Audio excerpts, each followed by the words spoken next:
नमस्कार, आपकी जन अदालत न्यूज से मैं हूं राजा भैया पाल और आप देख रहे हैं आपकी जन अदालत न्यूज की सबसे बड़ी खबर उत्तर प्रदेश के सुल्तानपुर से आ रही है, जहां पर सुल्तानपुर जीआरपी थाने में पदस्थ थाना अध्यक्ष संजय यादव पर उनके ही सिपाही दीपेश मिश्रा ने भ्रष्टाचार का आरोप लगाया है।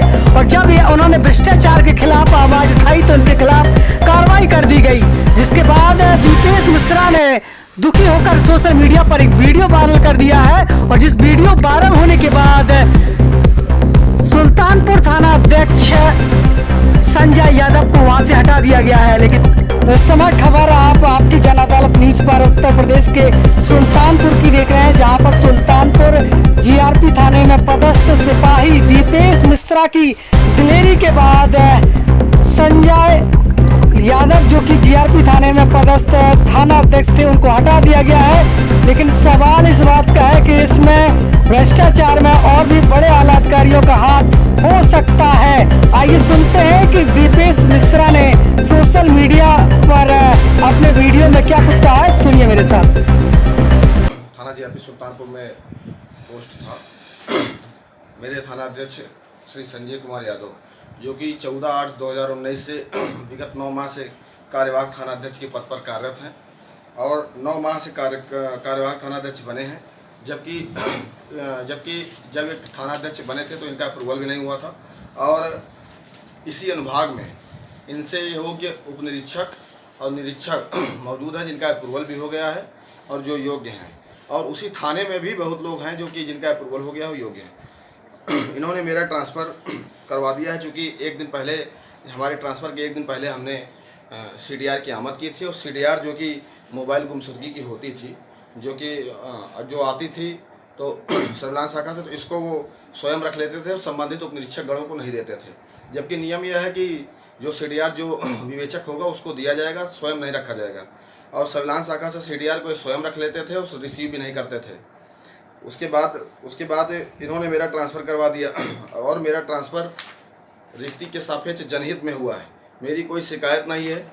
विगत 1 वर्ष 9 माह में ना तो मेरे विरुद्ध कोई रपट शिकायती, ना हिदायती, ना रपट गैर हाजिरी कोई कुछ अंकित नहीं है। फिर भी इन्होंने मेरा ट्रांसफ़र करवाने के बाद मेरे खिलाफ एक प्रारंभिक जाँच शुरू करवा दी कि 1 दिवस के अवकाश को 3 दिवस से बनाकर गया। चूँकि मैंने एक दिन पहले ही इनसे कह दिया था कि मैं इसकी शिकायत करने श्रीमान एडीजी महोदय रेलवे साहब के समक्ष में भौतिक रूप से प्रस्तुत होऊंगा, तो इन्होंने हमारे खिलाफ प्रारंभिक जांच शुरू करवा दी। और जबकि मेरी कोई ऐसी कोई पृष्ठभूमि नहीं है कि मेरी ना तो आज तक कोई शिकायत है ना कुछ है। उसके बाद जब ये जो सीडीआर जो है, इसमें इन्होंने इतनी अनियमितताएँ की हैं कि संबंधित सब इंस्पेक्टर्स को नहीं देते थे, पार्टी को आवास पर बुलवाते थे और वहीं पर भ्रष्टाचार करते थे। और सीडीआर की सबसे बड़ी भ्रष्टाचार का साक्ष्य हमारे पास ये है कि ये मृतका काजल, जिसका जो रनओवर हो गई तो उसका सीडीआर इन्होंने ग्रुप में पर्सनल ग्रुप में थाने के व्हाट्सएप ग्रुप में डाला। जबकि किसी का सीडीआर ये 2 लोगों का सीडीआर व्हाट्सएप ग्रुप में डाले, जबकि किसी का सीडीआर पब्लिकली नहीं करना चाहिए, क्योंकि violation of right to privacy होता है, निजता का हनन होता है। इन्होंने ग्रुप में मंगवाया और अनाधिकृत रूप से मंगवा कर इन्होंने ग्रुप में डलवा दिया। और ये जो मेरा ट्रांसफ़र करवाया है जनहित में हुआ है, मेरी कोई शिकायत नहीं है। अगर मेरी कोई शिकायत होती तो प्रशासनिक आधार पर ट्रांसफ़र होता।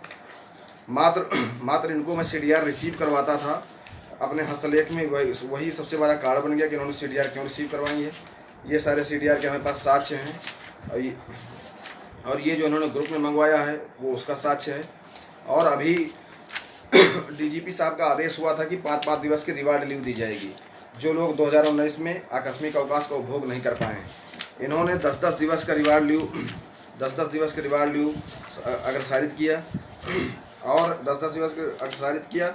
और उसकी डीजी गार्ड फाइल भी हमारे पास इसी में रखी हुई है, डीजी गार्ड फाइल भी है।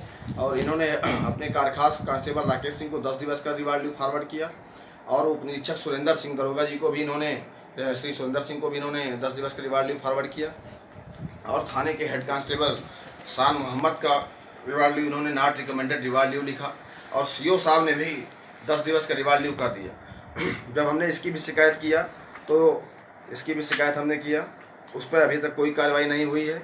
उस पर कोई कार्रवाई नहीं है और सीओ साहब भी हमसे नाराज़ हो गए और हमारी प्रारंभिक जांच शुरू करवा दी गई, जबकि जो मैंने शिकायत की उसकी जांच नहीं शुरू करवाई गई। इस बाबत जब हमने सीओ साहब से बात किया कि सर मेरी जांच नहीं शुरू करवाई जा रही, मेरा मनोबल डाउन करने के लिए कि जो मैंने भ्रष्टाचार की शिकायत की है, इसलिए उन्होंने मेरी प्रारंभिक जाँच शुरू करवा दी।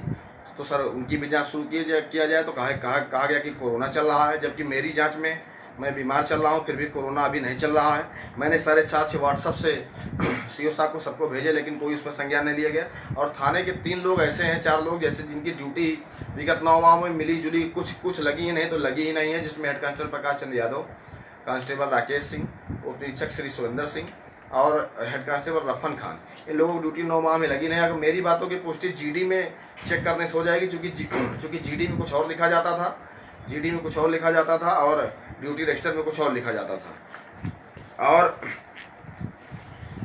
और मेरा ट्रांसफ़र इन्होंने करवा दिया। जब मैंने इसको कहा कि सर मेरा ट्रांसफ़र हो गया है, तो उन्होंने कहा मैं तुम्हारा ट्रांसफ़र प्रशासनिक आधार पे हुआ है। हमने कहा सर इसमें तो जनहित में लिखा हुआ है, मेरी कोई शिकायत भी नहीं है। मेरी पत्नी सहायक अध्यापिका है जनपद रायबरेली में, 2 बार मिसकैरेज उनके हो गया, बच्चा ख़राब हो गया, एक 9 माह की बिटिया है।